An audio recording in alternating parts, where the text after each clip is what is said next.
میخوام 2 دقیقه اساس الگوی تجاری رو یادتون بدم. مرسی که لایک میکنین. اول که خط گونیا رسم میکنیم که نقطه شماره 1 نامگذاری میشه. از 5 سانتی متر ثابت میایم به سمت پایین. نقطه شماره 2 به دست میاد.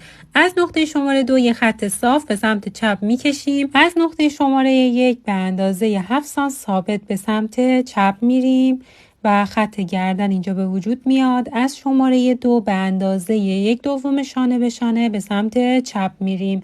حالا از نقطه شماره 3 وصل میکنم به نقطه شماره 4 و شیب سرشونه به دست میاد.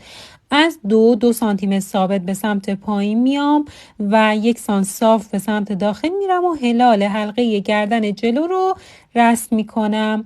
از اینجا که نقطه 2 به 4 هستش، هر اندازه‌ای بود 1/2 شانه به شانه، یک بار از 4 میام پایین علامت میزنم، دوباره یک بار دیگه هم میام از اون علامت به سمت پایین و علامت میزنم. نقطه پایینی میشه خط کمر، نقطه بالایی میشه خط سینه. حالا از خط کمر به اندازه 20 سانتی متر میام پایین و خط باسن به دست میاد که قد باسن رو به سمت پایین میریم. اینجا یه خط صاف میکشم. حالا از خط سینه دور سینه به اضافه 6 تا 10 سانت تقسیم بر 4 و از خط کمر و باسن هم به همون اندازه به سمت جلو میرم و علامت میزنم. این اندازه ها رو که سانت زدین، حالا از خط باسن به کمر و از کمر به سینه وصل بکنین.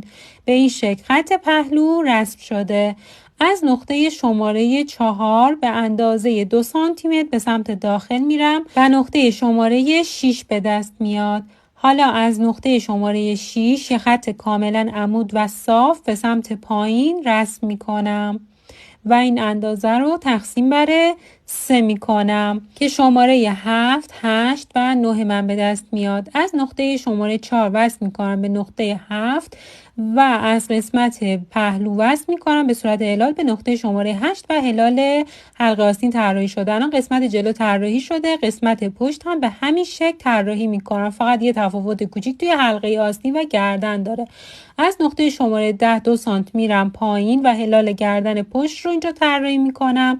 از نقطه شماره 13 نیم سانتی متر میرم داخل، این خط صاف رو رسم میکنم، تقسیم بر 3 میکنم و نامگذاریشون میکنم. حالا از نقطه شماره 13 وصل میکنم به 15 به این شکل و از پهلو وصل میکنم به نقطه شماره 16 و قسمت پشت هم به این شکل طراحی شده. اگه دوست دارین آستینش هم یاد بگیرین، لایک و کامنت یادتون نره بچه ها. مرسی که همراه هم بودین.